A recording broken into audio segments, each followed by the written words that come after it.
vous avez une réflexion sur cette histoire de masque? Effectivement, ça change tout. On voit plus nos visages, quoi. On se rencontre sans visage. Qu'est-ce que vous avez comme réflexion autour de cette Alors, nouveauté-là des elle est masques?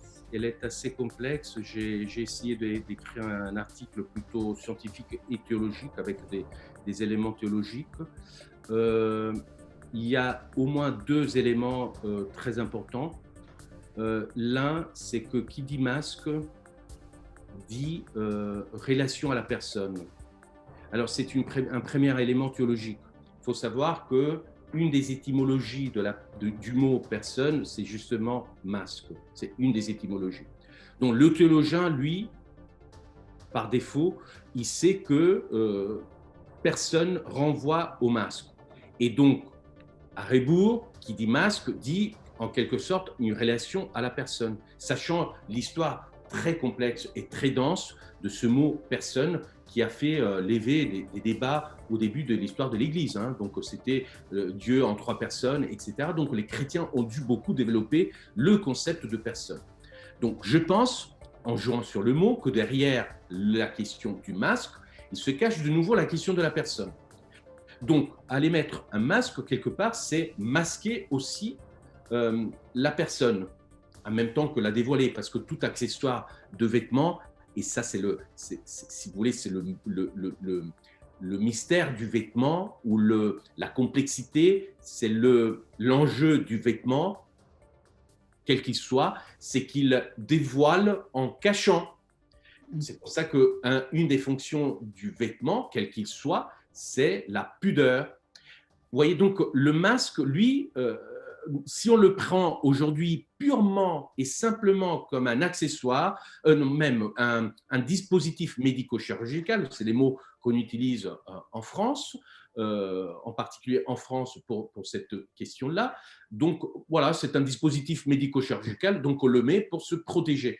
Mais en fait, ce n'est pas du tout anodin. Ça, il faut s'en rendre compte. C'est-à-dire qu'à à force de porter le masque, il est évident que le masque, il rentre dans notre garde-robe. Et d'ailleurs, à propos de cela, c'est intéressant que déjà, Marine Serre, des personnalités de la haute couture française qui est en train de grimper, déjà bien avant la pandémie, avait fait faire des défilés. Dans les défilés de haute couture, il y avait des masques, il y avait des femmes avec des masques, évidemment, de haute couture. Et là, les grandes marques se sont mises aussi à faire des masques. Donc la mode, elle va s'emparer aussi de ce dispositif médico-chirurgical qui n'est plus désormais un dispositif médico-chirurgical, mais qui devient aussi un accessoire du garde-robe. Vous voyez, la question est très complexe. Donc, il y a deux axes là qui vont se croiser dans une pratique sociale. Celle de l'accessoire du vêtement avec le dispositif médico-chirurgical. L'effet, à mon avis, va être très important sur la société.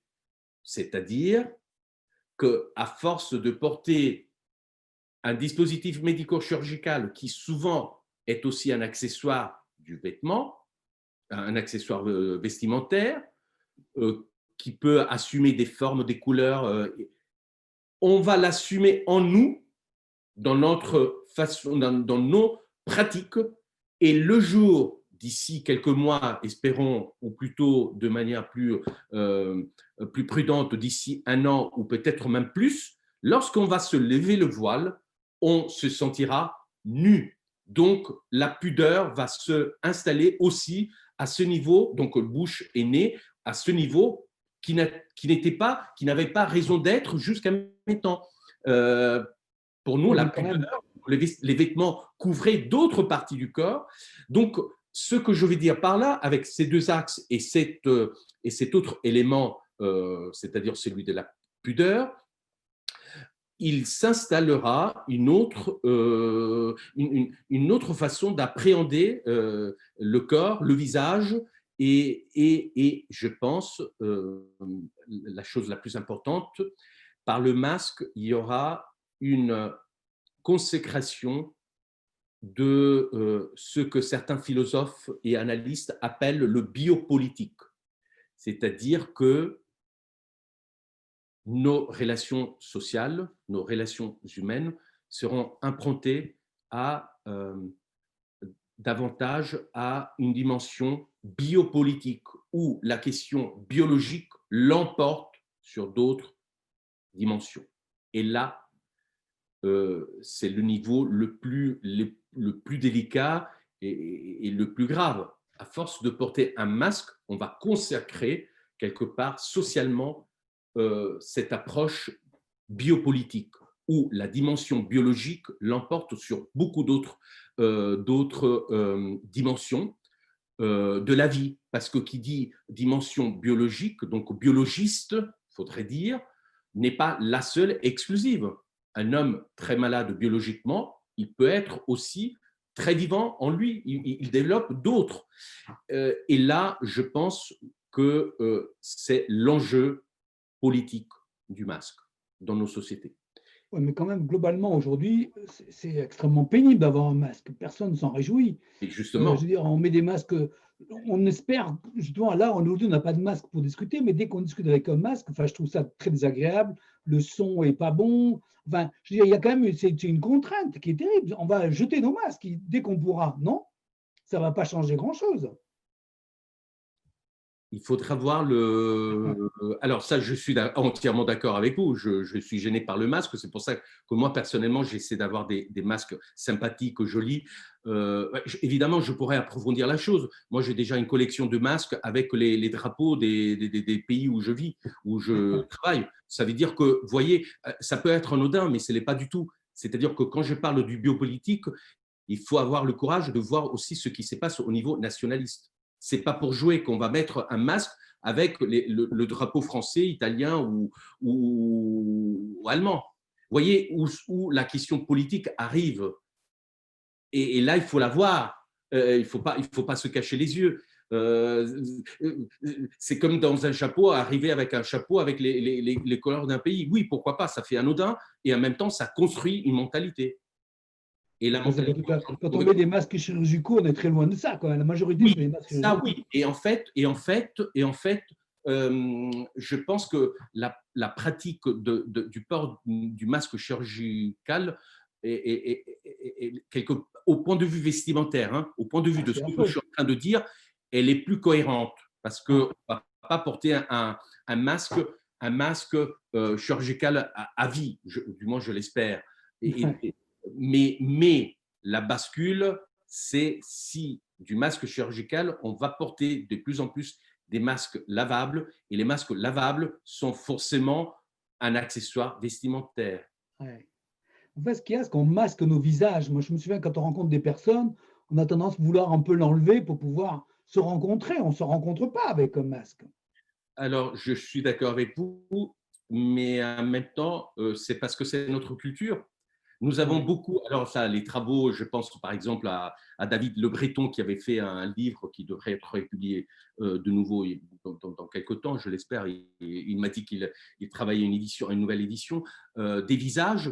Et il est dit à claires lettres, mais je pense à d'autres travaux, Hans Belting, c'est le visage et surtout la bouche et le nez, c'est vraiment l'essence de la représentation de notre culture occidentale. Mais Mm. c'est pas pareil. C'est Ouais. ça, quand je veux parler du masque, c'est mettre l'accent sur un changement historique.